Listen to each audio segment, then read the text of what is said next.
I'll take all of them. Marry me. Yes. A billionaire asked me to marry him after 3 dates, and when I laughed in his face, thinking it was a joke, he said, "Just wait 6 months and you'll be begging me to ask again." I was a struggling artist, living paycheck to paycheck in London, and he was Alexander, sterling worth over £2 billion, who walked into my gallery one random afternoon. What started as the most arrogant proposal I'd ever heard turned into 6 months of the most romantic, persistent and life-changing pursuit that proved love isn't about money. It's about effort. My name is Emma, and 2 years ago, I was barely surviving as an artist in London, living in a tiny studio flat in Shoreditch, eating instant noodles most nights, trying to make my dream work. I had a small gallery space that I shared with 3 other artists. We'd pool our money for rent and pray that anyone would actually buy our work. Most days we'd get maybe 5 visitors. Then one Tuesday afternoon in September, this man walked in tall, probably early 30s, wearing a perfectly tailored suit that probably cost more than my entire year's rent. He had dark hair, sharp jawline, the kind of presence that made the room feel smaller. He walked straight to my paintings, didn't look at anyone else's work, just mine, studied each one. For what felt like forever I was nervous, wondering if he was a critic or a collector or just some rich guy killing time. Finally he turned to me, asked if I was the artist. I said yes, expecting him to either critique my work or walk out instead. He said, "I'll take all of them. How much?" I thought he was joking.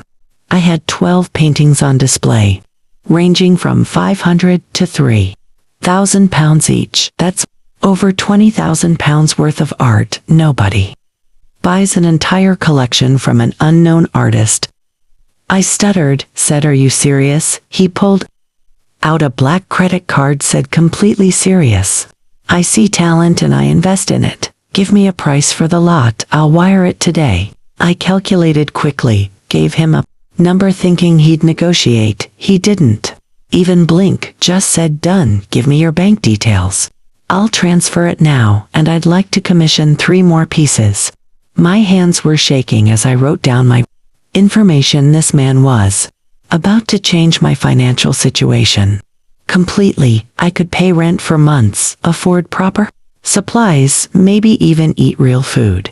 He introduced himself as Alexander Sterling, said he owned several businesses and collected art as a hobby. He asked if I'd have dinner with him that evening to discuss the commission. I said yes.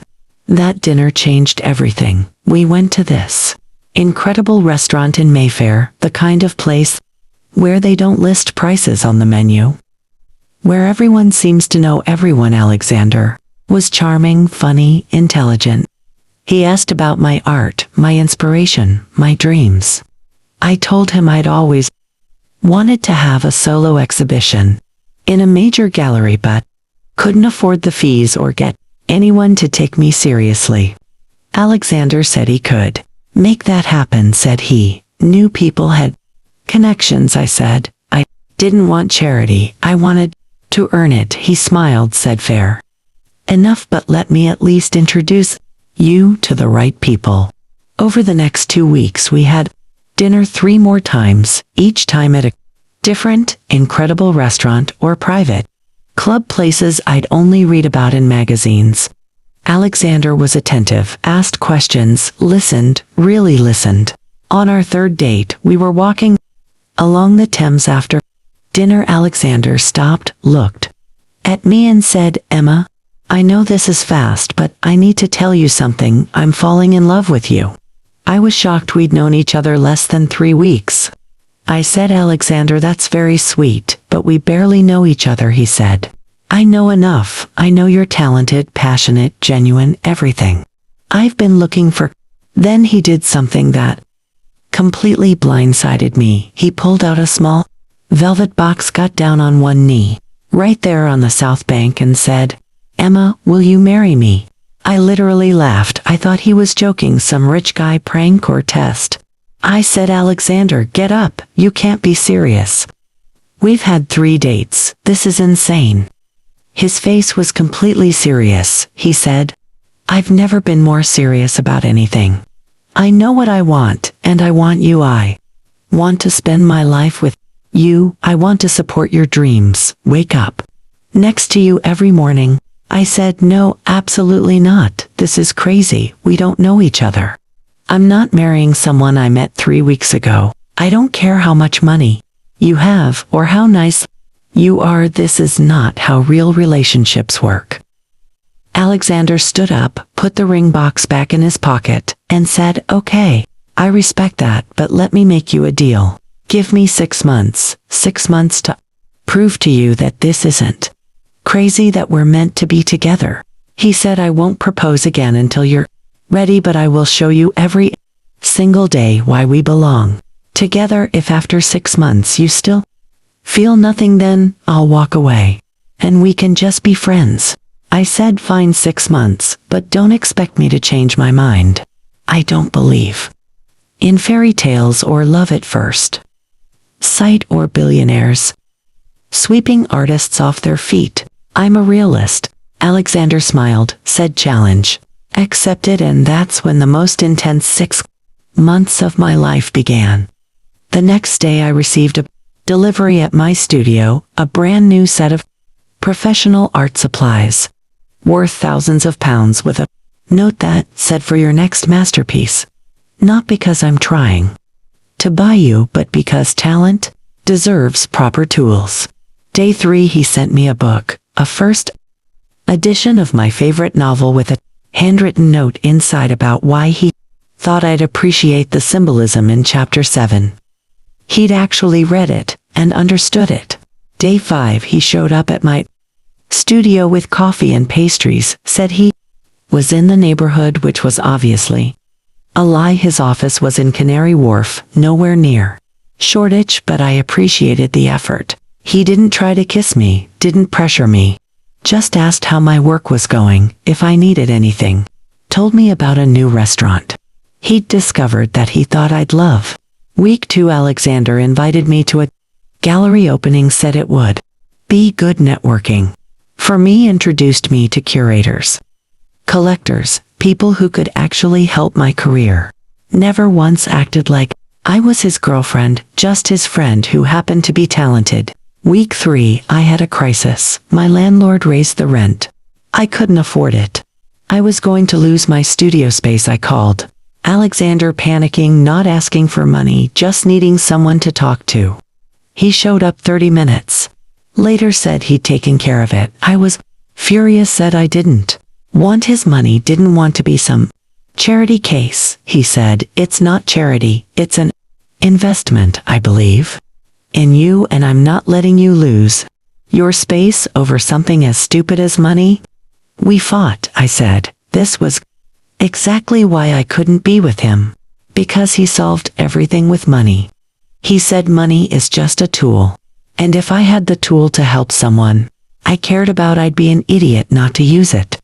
I realized he wasn't trying to control me or buy me. He genuinely just wanted to help because he could eventually. I accepted, let him pay the difference for 6 months until I could figure something out. Week 5 Alexander surprised me with tickets to Paris for the weekend. Said we'd go as friends, no pressure, just to people who enjoy each other's company, exploring one of the most beautiful cities in the world. I said yes. We spent 3 days wandering through the Louvre, d'Orsay, tiny cafes in La Marais. Alexander never once tried anything, never made me uncomfortable, just made me laugh, made me think, made me feel seen. One night we were sitting by the Seine drinking wine, watching the Eiffel Tower light up, and Alexander said, "You know what I love most about you?" And I said, "What?" Expecting some comment about my looks or my art. He said, "I love that you don't need me. You want your own success, your own life, You're not with me for what I can give you. You're with me because you actually enjoy my company. That's the rarest thing I've ever found. I realized in that moment that I was starting to fall for him not because of his money or his looks or his connections, but because of who he was when all of that was stripped away. He was kind, thoughtful, funny, deeply passionate about things he cared about. Week 8, Alexander flew me to his family estate in the Cotswolds. Said he wanted me to meet his parents. I was terrified. Rich families always hate the poor girl, but his parents were warm, welcoming, genuinely interested in my art. His mother pulled me aside, said, Alexander has dated a lot of women over the years, models, actresses, heiresses, but I've never seen him look at anyone that way he looks at you. Whatever you're doing, keep doing it. Week 10, I had my first major exhibition. Alexander had kept his promise. Introduced me to a gallery owner who loved my work, gave me a solo show. It was the biggest night of my life. Alexander was there in the background, letting me have my moment, not taking any credit even though I knew he'd made it possible when a painting sold for £10,000. I looked at him across the room and he just smiled. After the show, he took me to dinner, said he was proud of me, asked how it felt to achieve my dream. I said it felt incredible, but also terrifying. Like, what if this is the peak? What if I never create anything this good again? Alexander took my hand, said, Emma, you're just getting started. This is the beginning, not the end, and I'll be here for all of it, if you'll let me. Week 12, we spent Christmas together. I met his friends, his extended family. Everyone kept asking when we were getting engaged. I kept saying we're just friends, even though by that point we both knew it was more. Week 16.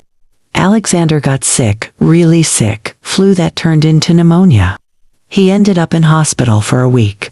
I visited every day, brought him books, sat with him, read to him when he was too tired to read himself. His assistant said she'd never seen him let anyone take care of him before that. He usually just powered through everything alone. I realized he trusted me, saw me as more than some project or pursuit. Week 20, Alexander planned an entire day around my favorite things, breakfast at the cafe where we had our first dinner, a private tour of the Tate Britain, a surprise visit from my favorite author who he'd somehow convinced to meet me. That night at dinner, I said, why are you doing all of this? He said, because I love you, and I want you to know that. Every single day, not through grand gestures or expansive gifts, but through knowing what matters to you and making it happen.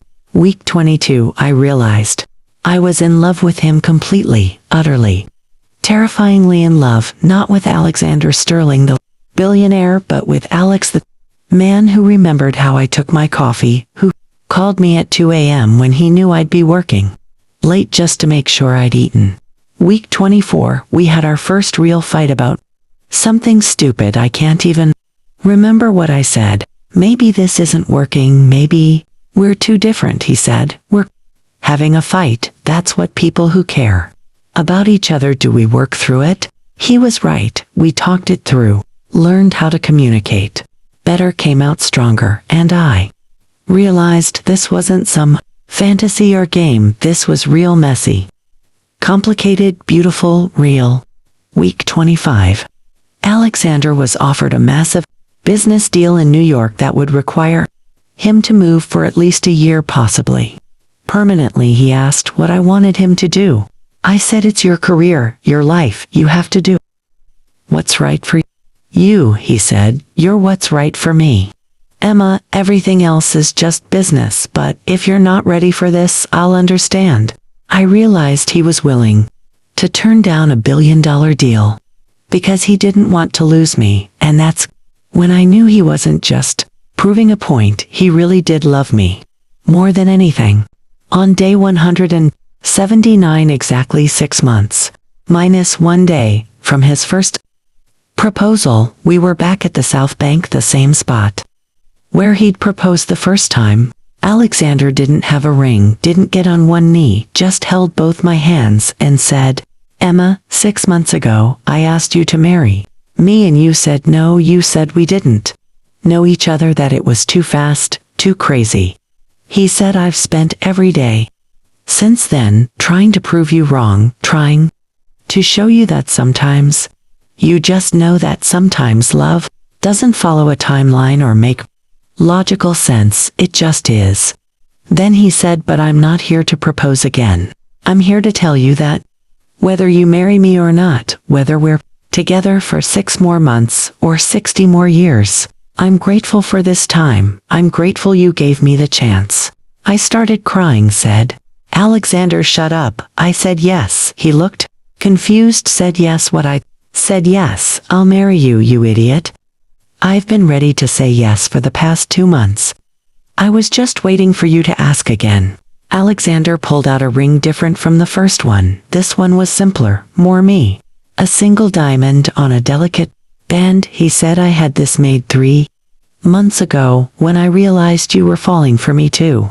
I've been carrying it every day, waiting for the right moment." We got engaged right there, same spot where I'd laughed at his first proposal, where I'd thought he was insane, where this entire journey started. People walking by started clapping. We didn't care. 4 months later, we got married. Small ceremony, just family and close friends in a beautiful old church in the Cotswolds. I wore a simple dress, carried wildflowers. Felt like the luckiest woman alive. Alexander cried when he saw me walking down the aisle later. He said he'd been terrified I'd change my mind, realize I could do better. I laughed, said, "There is no better than you." That was 2 years ago now. We live between London and New York. I still have my studio, still create art, still refuse to let Alexander pay for everything, even though he could. My career has taken off. I've had exhibitions in London, New York, Paris, not because of Alexander's connections, though those helped, but because I worked my ass off and created something people wanted to see. People ask me all the time if I regret saying no the first time. I don't, because those 6 months taught us both what love really means. It's not about grand, romantic gestures or money or solving problems. It's about showing up every day, learning someone, listening to them, supporting their dreams, even when it's inconvenient, even when it's hard, even when you'd rather do anything else. Alexander proved he loved me, not by proposing on day 1, but by staying for day 180 and every day after that. And I proved I loved him by seeing past the money, the status, the surface level stuff, to the person underneath. Sometimes I think about that first proposal, how ridiculous it seemed, how certain I was that we barely knew each other. The truth is, we didn't, but Alexander knew enough. He knew that what we had was rare, worth fighting for, worth waiting for. And he was right. 6 months was all it took. Not to change my mind, but to open my eyes to see that sometimes the craziest, most illogical thing is exactly the right thing, and sometimes the person you're meant to spend your life with shows up in your tiny gallery on a random Tuesday and buys every single painting just to have an excuse to talk to you. We have a daughter now, Isabel. She's 6 months old, has Alexander's dark hair and my eyes. He's the most devoted father, wakes up for 3 a.m. feedings, changes diapers, reads her stories even though she can't understand them yet. Last week I found him in the nursery at 2 a.m. just watching her sleep. I asked what he was doing. He said, "Making sure this is real, that I didn't dream all of this, you, me, our family."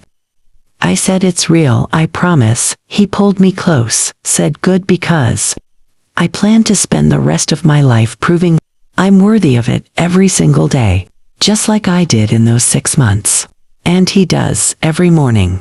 I wake up to coffee made exactly how I like it, notes hidden in my studio, flowers delivered to gallery, shows, surprise visits, just because he was thinking of me. People say billionaires are different. That money changes people, maybe it does, but Alexander uses his privilege, his resources not to control or impress, but to make the people he loves feel valued, supported, seen. I rejected his proposal because I thought love had to develop slowly, had to follow rules, had to make sense. Alexander taught me that real love, the kind that lasts, doesn't follow any rules at all. It just is immediate, intense, undeniable, and when you find it, you don't question it, you don't overthink it. You just hold on and see where it takes you. For us, it took 6 months of patience, persistence, and proof, but it was worth every second, because now I get to spend forever with the man who saw me not as a struggling artist or a charity case, but as someone worth fighting for. The billionaire who walked into my gallery and changed my life forever, not because he bought my art, but because he saw my heart and decided it was worth more than anything money could buy. The end.